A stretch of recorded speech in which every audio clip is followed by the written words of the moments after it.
Welcome to Fox Netball. It's great to have you with us as we kick off 2026. We're here at Adelaide Entertainment Centre for the Game 1 of the 3-match series. World number 1 Australia taking on world number 3 Jamaica. Giselle Allison gets the start at goal shooter. Of course, their captain, Shanice Beckford, at goal attack. Dixon Rochester, so much experience in the middle. And watch out for Crystal Plummer at wing defence. Picked up a lot of ball for the Sunshine Girls against England. And then the experience of Wilson. And then McLean, Katie and Dehaney, interestingly, on the bench for the Sunshine Girls. Yeah, and it's the 7 that was used the most. This 7, aside from that change of goal defence, played every single one of those Constellation Cup matches, so they understand each other, they know each other's games. You'll find they're the most experienced out there. But what an opportunity for the likes of Tilly Garrett into the 12, straight onto court in front of her home fans. Here we go. Strong start from Beckford. Yeah, and she will have to be the go-to, won't she? One of the most experienced, the captain, straight away through the hands of Jamaica. And look who's there to pick it up. And quickly, the transition happens. Maloney to Garvin, back to Watson, wasn't quite ready for it. And Austin across the baseline, and get a second shot at it.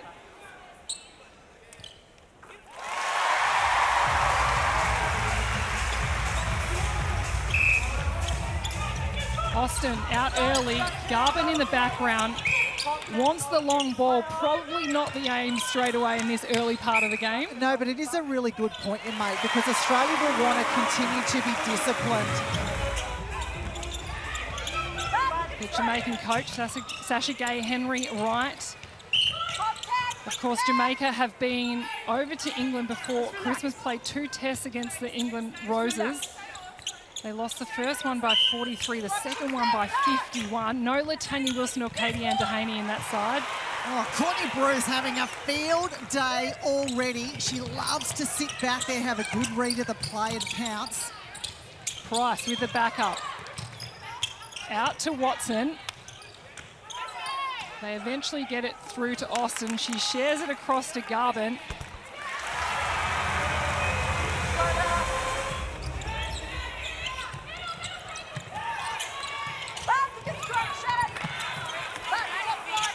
Bruce goes hunting this time. Jamaica hit the scoreboard for the first time.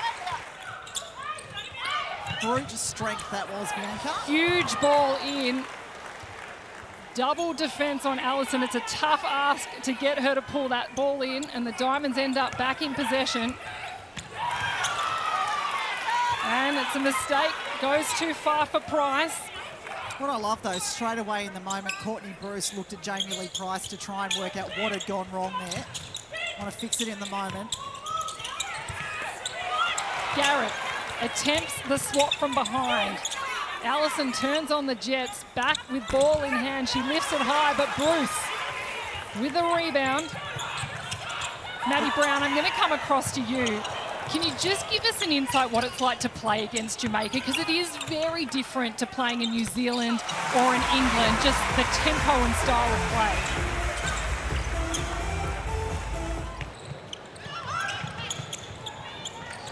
Too much on it. And back in the hands of the Diamonds. Oh, it is a coach killer, isn't it? We heard Sasha Gay Henry Wright talking about capitalising on the moments available. And dropping balls over the sideline is not doing that. The long ball, Price to Maloney. They take the safe option from the top. Can't get it because Wilson is lurking. Well, how many times have we seen her do that in this exact stadium for the Adelaide Thunderbirds? You can see Katie Ann Dehaney there, who we know is usually lining up for goalkeeper for the West Coast Fever. She's on the bench at the moment. We weren't expecting that, Coxie, from the start. Potentially a bit of an injury cloud. Yeah, maybe so. Still trying to get herself right for round 1, which is difficult, isn't it, when they're playing in Suncorp Super Netball. Have a look at Katie Ann Dehaney, though. The tip comes from Price. Straight away, Williams aggressively rips the ball in. She wants it back in hand. And it's a stepping call, the basic errors that often cost this Jamaican side. Can they get another turnover? Maloney. Back they go to Price. I think really smart there from Maloney, and that's where you see her leadership creep in. She could have found a way to get to circle, but trying some stuff out here. Reset it to the transverse. And Wilson and McLean are splitting the circle. You can see them just going to a play that comes into their area. Not enough to put off Kira Austin. Take by Beckford, strong hands, straight to Williams. Maloney, though, picks up the scraps. Straight back into attack for the Diamonds. Like that, they're already down court. Well, the issue, though, partly is Rochester-Dixon is still complaining, Dixon-Rochester, apologies, still complaining to the umpire. Ooh, not enough on it. And here we go again from McLean. This is something the Diamonds need to adjust to. McLean coming out on that 45-degree angle, contesting that first ball. And that's where you put in a balk and then you go and you replay again. We've seen Garvin do a lot of baseline movements, just that simple little balk pass in and then release the next option. They'd dearly love to score off this, wouldn't they? The work has been done. Well, it's a shame. 2 shots gone missing for Jamaica. Into the hands of Bruce. There we see the intercept from McLean. Only 22 years of age, Roxana McLean, 185 centimetres. And another turnover into her hands. Sophie Garvin will not forget that name. She won't. She was a reserve at the World Cup in 2023, actually. She's played fast 5. Wilson takes a drive. Price cuts off. Yeah, we're starting to see a little bit more hunger and aggression on the takes here from Jamaica as well. They've realised if they don't do that, Australia's going to eat up any ball that comes near them. Beckford gets an applause from the coaching staff of Jamaica. Watson out to Maloney. Garvin is dealing with one hand on her, but they've got to change up. It's almost like the movement's coming too much from the Diamond shooters.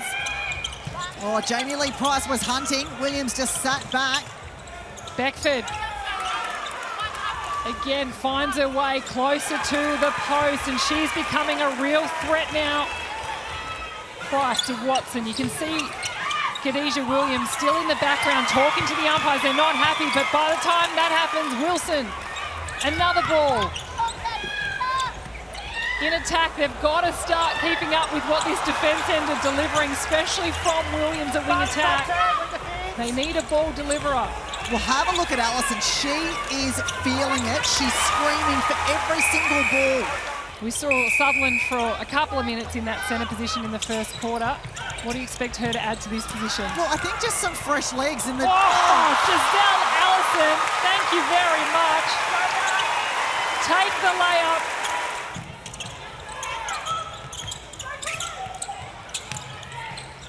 Beckford. Garrett smartly tracked the baseline, kept the front position from Allison. Matilda Garrett sitting on 2 intercepts, and Kira Austin rewards her down the other end. Maybe a little lazy on the take there. You can't try and take a ball one-handed against the Diamonds. The long shot comes. The long shot is sunk. The Diamonds storm home at the end of that second half, end of that first half, now leading by 12.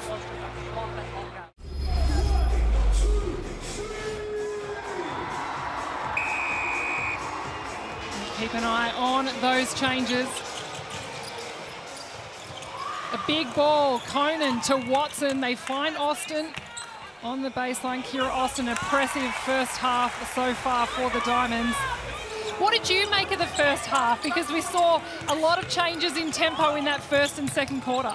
I think that's exactly right. I thought just our intent at different times caused us some errors, but then when we put our foot down and actually get that real cohesion and read off the play, we had some great passages of play. And what about the changes we see out on court for the Diamonds now, Stace? What are you wanting to see from the likes of a Conan and a Weston? Yeah, Joey obviously wears the body tight. I wanted to be able to go for that first ball, but also create with Courtney out the back, and then with Cara, let's get some connection going forward and, you know, going strong to play. She's been doing a good job at camp. Stace, what more do you want to see from this group in this second half to be able to build on what they've done in the first? Yeah, I think, well, we've had a good look at Jamaica now, and they do the little passes, and, you know, just sometimes their timing of release is a little bit different to what we're used to. So how do we, you know, adjust to that and get in good position? Thanks so much, Stace. Enjoy the rest of the game. Excellent, thanks. Australia now out by 14.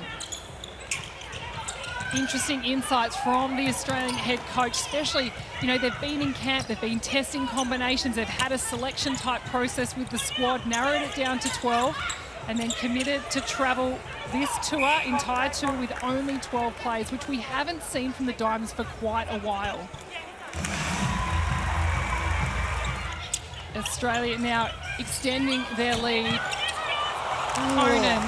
Little bit of luck sneaking in there. How the ball ended up in her hands, but already Cara Conan, 5 from 5.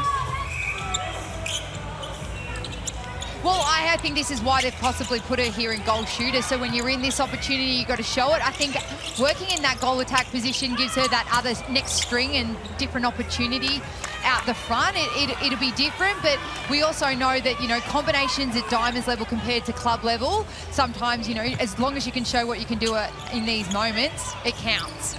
Diamonds out by 19. Maloney, circle edge straight to Conan. Almost the exact same position Conan was in 20 seconds earlier. 8 test matches for the Sunshine Girls. Played in the recent England series. Been in the squad for a few years. Bruce, she flies out. Maloney and Watson between Austin. They sort out who's going to collect the ball. And again, Conan smartly using that baseline to her advantage. Oh, Joe Weston. Well, we know she's fresh, didn't play as part of that Constellation Cup. And do you think with a point to prove? Oh, absolutely got a point to prove, because Sunday Ariang was looking like the starting goal defence. She's now not here. She's not going to be here for the Commonwealth Games. That spot is wide open. Tilly Garrett's been out there and done a good job.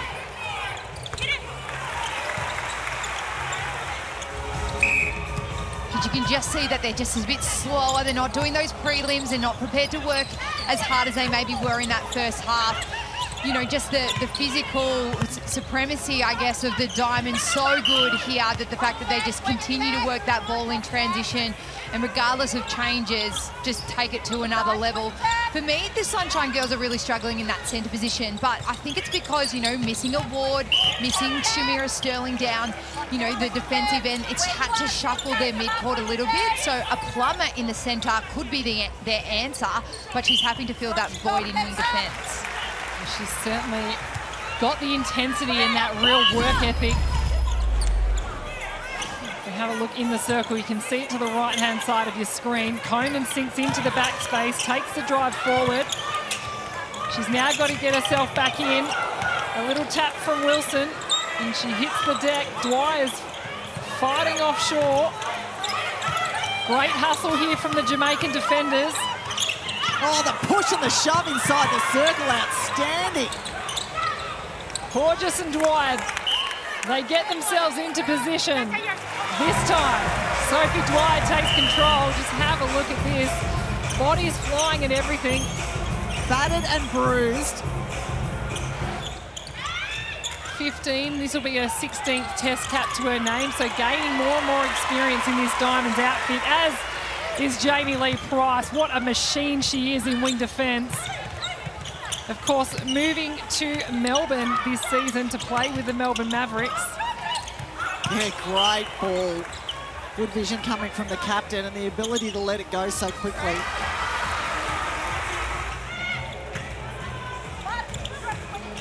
Lacking the centimetres.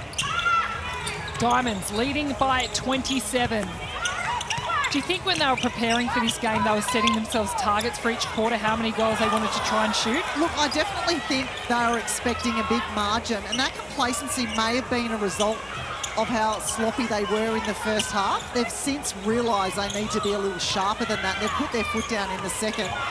I think the start of the game 2 in Perth will be very different from the Diamonds. Now look how quick, Sarah Clow. That ball was all hers. Now I was going to say, look how quick Maddie Brown is at finding out information. You've already tracked down something on Katie Anderhaney. I have. I went and had a quick chat to the bench just to see whether we'd see her this game. Word is that she is carrying a little bit of an injury cloud, so maybe she will not play this game, but potentially Perth is where we may see her take to the There's court. a lot of mays and potentialies in that sentence.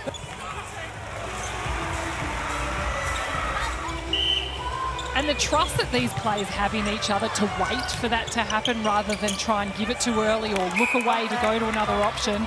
That's what 3 weeks in a training camp teaches you. And the importance of not changing the 12 too, Bianca, because those are the sorts of things they start to learn about each other. This time, Horges off the line. They send the ball back on the centre pass. Dwyer back to Watson. The roll-off comes from Conan. She's really owning the baseline. We've only seen it a few times, but the Watson-Horges combination.